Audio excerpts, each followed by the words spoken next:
Chapter 45. The Bengali Joy Permeated Mother. Sir, please do not leave India without a glimpse of Nirmala Devi. Her sanctity is intense. She is known far and wide as Ananda Moi Ma, Joy Permeated Mother. My niece, Amio Bose, gazed at me earnestly. Of course, I want very much to see the woman saint. I added, I have read of her advanced state of God realization. A little article about her appeared years ago in East West. I have met her, Amio went on. She recently visited my own little town of Jamshedpur. At the entreaty of a disciple, Ananda Moi Ma went to the home of a dying man. She stood by his bedside.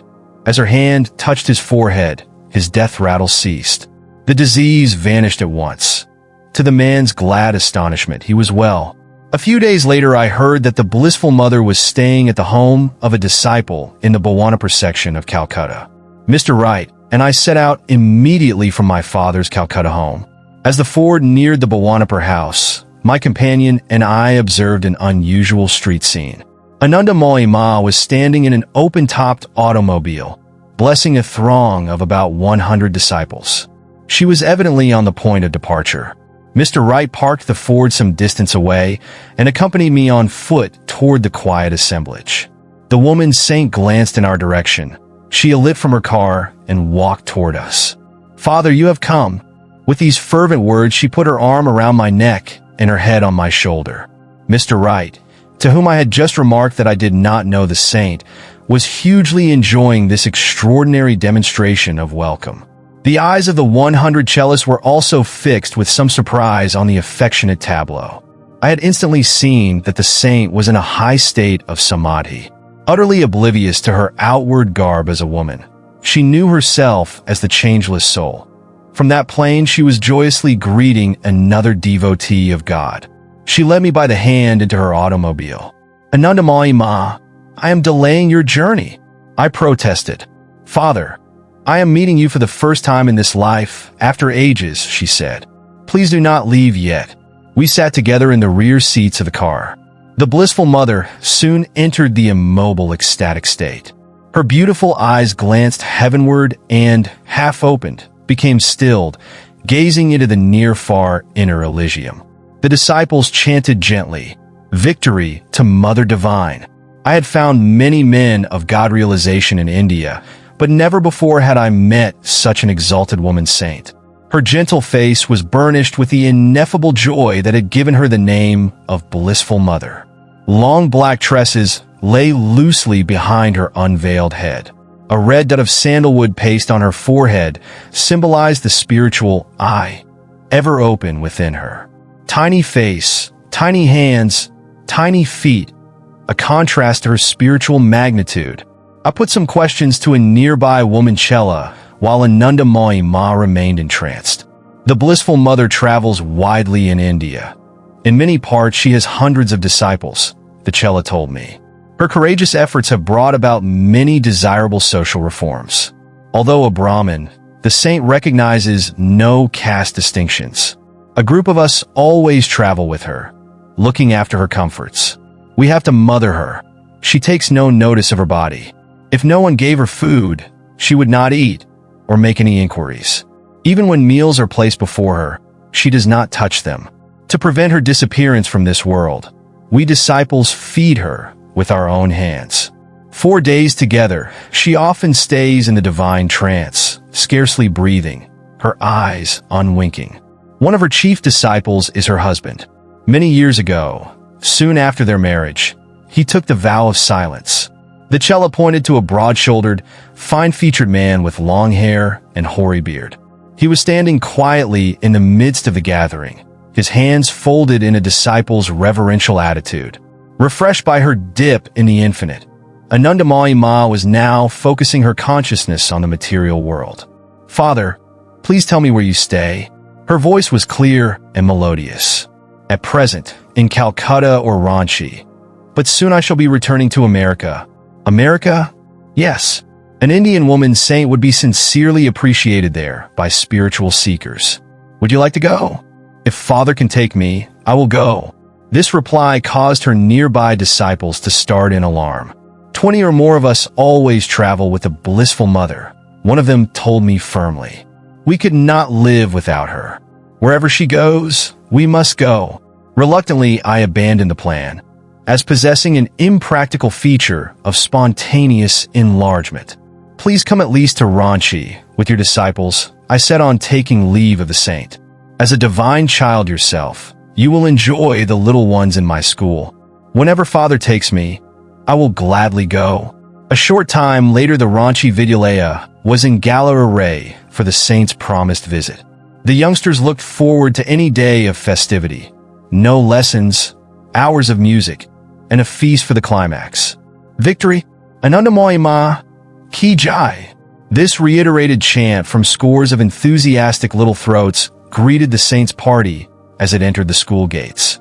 Showers of marigolds, tinkle of cymbals, lusty blowing of conch shells, and beat of the mridanga drum. The blissful mother wandered smilingly over the sunny Vidyalaya grounds, ever carrying within her the portable paradise. It is beautiful here, Anandamoyi Ma said graciously as I led her into the main building. She seated herself with a childlike smile by my side. The closest of dear friends, she made one feel, yet an aura of remoteness was ever around her, the paradoxical isolation of omnipresence. Please tell me something of your life. Father knows all about it. Why repeat it? She evidently felt that the factual history of one short incarnation was beneath notice. I laughed, gently repeating my question. Father, there is little to tell. She spread her graceful hands in a deprecatory gesture. My consciousness has never associated itself with this temporary body. Before I came on this earth, Father, I was the same. As a little girl, I was the same. I grew into womanhood, but still, I was the same. When the family in which I had been born made arrangements to have this body married, I was the same. And when, passion-drunk, my husband came to me and murmured endearing words, lightly touching my body, he received a violent shock, as if struck by lightning. For even then, I was the same. My husband knelt before me, folded his hands, and implored my pardon. Mother, he said, because I have desecrated your bodily temple by touching it with the thought of lust, not knowing that within it dwelt not my wife, but the divine mother. I take this solemn vow. I shall be your disciple, a celibate follower, ever caring for you in silence as a servant, never speaking to anyone again as long as I live. May I thus atone for the sin I have today committed against you, my guru. Even when I quietly accepted this proposal of my husband's, I was the same. And, Father, in front of you now, I am the same, ever afterward. Though the dance of creation change around me in the hall of eternity, I shall be the same. Anandamoyi Ma sank into a deep meditative state. Her form was statue still.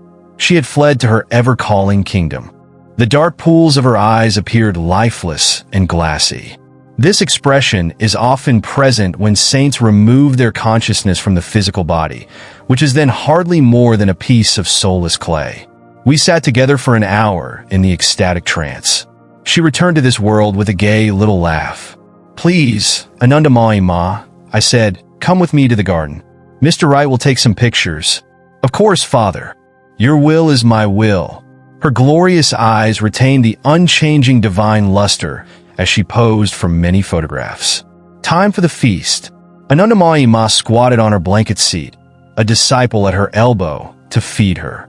Like an infant, the saint obediently swallowed the food after the chela had brought it to her lips. It was plain that the blissful mother did not recognize any difference between curries and sweetmeats. As dusk approached, the saint left with her party amidst a shower of rose petals, her hands raised in blessing on the little lads. Their faces shone with the affection she had effortlessly awakened. Thou shalt love the Lord thy God with all thy heart, and with all thy soul, and with all thy mind, and with all thy strength, Christ has proclaimed. This is the first commandment. Casting aside every inferior attachment, Anandamoyi Ma offers her sole allegiance to the Lord, not by the hair-splitting distinctions of scholars, but by the sure logic of faith. The childlike saint has solved the only problem in human life: establishment of unity with God. Man has forgotten this stark simplicity, now befogged by a million issues. Refusing a monotheistic love to God, the nations disguise their infidelity by punctilious respect before the outward shrines of charity. These humanitarian gestures are virtuous, because for a moment they divert man's attention from himself, but they do not free him from his single responsibility in life, referred to by Jesus as the first commandment. The uplifting obligation to love God is assumed with man's first breath of an air freely bestowed by his only benefactor. On one other occasion, after her Ranchi visit, I had opportunity to see Ananda Mai Ma.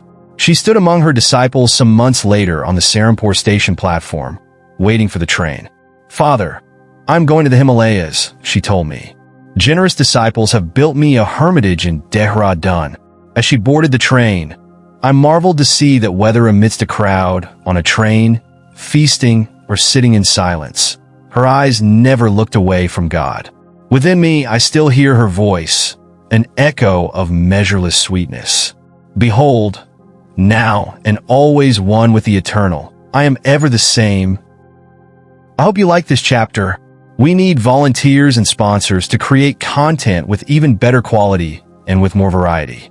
If you wish to join this initiative as a volunteer or sponsor, please click the links given in description below. To help us reach more viewers, please like, comment, share, and subscribe to Biography Central. Also, check out our AI podcast series on Autobiography of a Yogi, where we discuss content of each chapter at a much greater depth. Thank you for your time. It means a lot. Namaste.